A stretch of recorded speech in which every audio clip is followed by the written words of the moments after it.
Recordemos que es la ecuación de Bernoulli, o principio de Bernoulli, que dice que cuando un tubo con un fluido pasa por una zona estrecha, aumenta la velocidad de tránsito de tal manera que crea una presión secundaria en el otro tubo sobre el cual se continúa.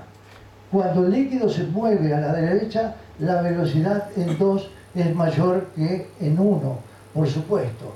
Y esto sabemos también que por debajo de una válvula del sistema venoso que no se abre adecuadamente o que está rígido, esto ocurre no solamente en la perforante sino también en un colector superficial, se produce un incremento del flujo a nivel de la válvula que aumenta el reflujo, es hasta generar el punto crítico de Reynolds, que dice que después de ese punto crítico se produce el fenómeno de la turbulencia, y eso es lo que en el sistema superficial la turbulencia produce los golfos varicosos.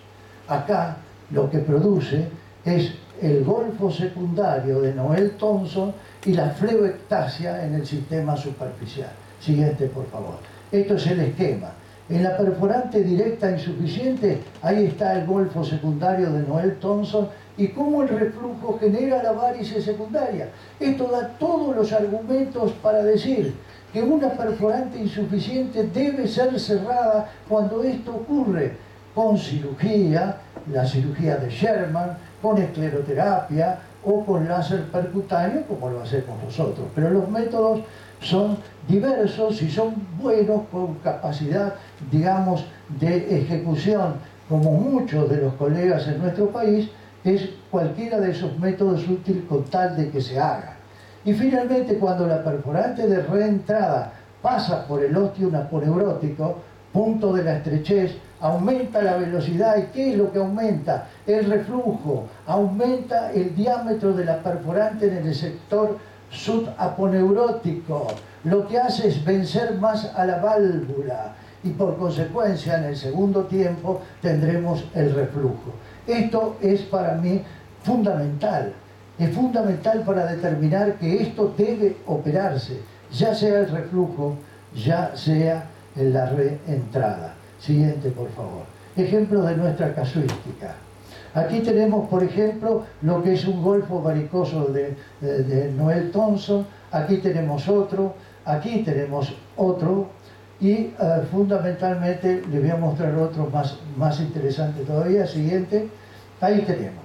Este es un ejemplo de nuestra casuística. Ahí está la poneurosis. Este es el golfo secundario de Noel-Thomson y ahí está la varice secundaria.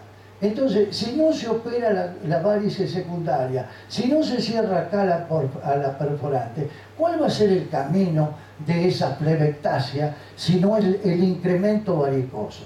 Porque muchas varices crecen, y muchas varices crecen a través de los años. Muchas veces por la propiedad genética del paciente, pero muchas veces porque no están bien resueltos. Y eso es lo que para los más jóvenes consideramos que es menester. Fíjense, ahí está el golfo, la flebectasia secundaria y la varice secundaria, cómo sigue avanzando y distribuyéndose distalmente a la perforante. Siguiente, por favor. Ahí lo tenemos en el libro de John Bergan. Fíjese el golfo varicoso secundario que provoca la perforante en el sector extraponeurótico. Siguiente. Y fíjese en este dibujo de Paul Pitaluga, que nos ha permitido mostrarlo. Ahí está la poneurosis y fíjese que el golfo varicoso secundario es más importante todavía que la perforante que lo produce. Siguiente, por favor. Ahí nosotros estamos viendo un ejemplo que es nuestro, una gruesa perforante insuficiente, el golfo varicoso secundario de Noel-Thomson y la flebectasia secundaria. ¿Qué esperamos para operar acá a esta perforante? Realmente no entiendo por qué muchas veces no se toman las decisiones en el momento oportuno. Siguiente, por favor. Ahí tenemos otro golfo varicoso, ahí tenemos otra flebectasia secundaria en el sistema superficial. Siguiente, por favor. Ahí estamos viendo lo que yo decía con respecto al fenómeno de Bernoulli. En la de reentrada pasa la poliurosis y acá se ensancha más antes de llegar al sistema profundo, por el efecto que ya hemos descrito. Y en cambio la de reflujo, fíjese cómo pasa la polineurosis, se produce el golfo secundario y las flebectasias secundarias. Siguiente, por favor. Ahí tenemos otra vez el golfo varicoso secundario. Siguiente, por favor. Ejemplos de nuestra casuística: úlceras provocadas por perforantes insuficientes. Ahí tenemos esta que ya mostré. Ahora vamos a ver cómo lo solucionamos. Este era el ejemplo del enfermo y la perforante en el fondo de la úlcera. Una mujer de unos 70 y pico de años, que hacía años que venía con esta úlcera. Ahí la estamos estudiando ya con la preparación previa a la cirugía, donde se hace todo aquello que hemos dicho del poliedro de las terapéuticas no quirúrgicas. Con respecto a los tratamientos desinflamatorios, se va perfilando la perforante insuficiente a medida que se la prepara. Siguiente, por favor. Y ahí ya estamos próximo a la cirugía que se va a hacer. Este paciente se operó con videoscopía subaponeurótica y la perforante se cerró con láser transvideoscópico. Siguiente, por favor. Veamos la evolución. A los 15 días de la cirugía ya empieza a reaccionar la úlcera, ya hay comienzo de epitelización. Esta mujer llevaba 5 años sufriendo con su úlcera, con dolor, con impotencia, con todas las cargas sociales y familiares que significa una úlcera abierta. Siguiente, por favor. Acá ya estamos al año de evolución, la úlcera completamente cerrada. Siguiente, por favor. Acá estamos a los 2 años de evolución, la úlcera cerrada, comenzó a hacer gimnasia terapéutica para movilización de la articulación tibio-peronea astragalina, y como todavía no había rigidez de la misma, esto ya se recuperó, y recuperó la marcha y recuperó el paso. Siguiente, por favor. Este ejemplo es de un paciente mucho más joven que tenía también una úlcera de varios años de evolución. Este ejemplo es interesante, es que ya tenía antecedentes de safenectomía interna previa, o sea, es alguno de aquellos casos que ya hemos mencionado con anterioridad.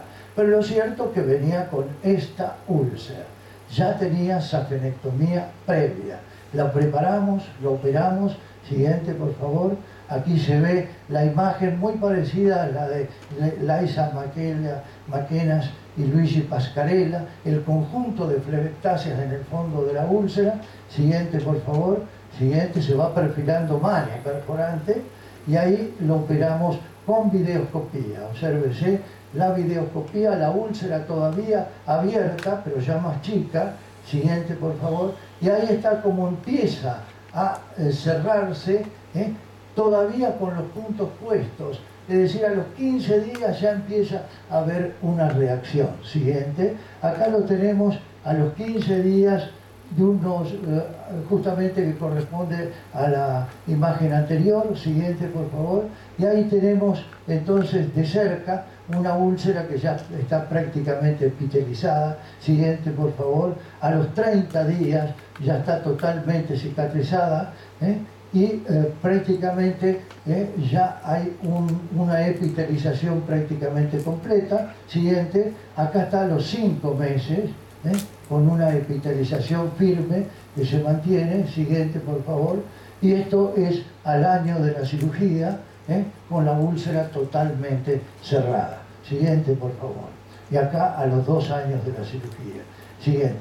Este es un caso paradigmático, porque también ya estaba operado de la safena, pero este enfermo llevaba 4 años de evolución dolorosa, secretante, con la limitación de sus tareas, tenía problemas laborales y erisipelas periulcerosas periódicas.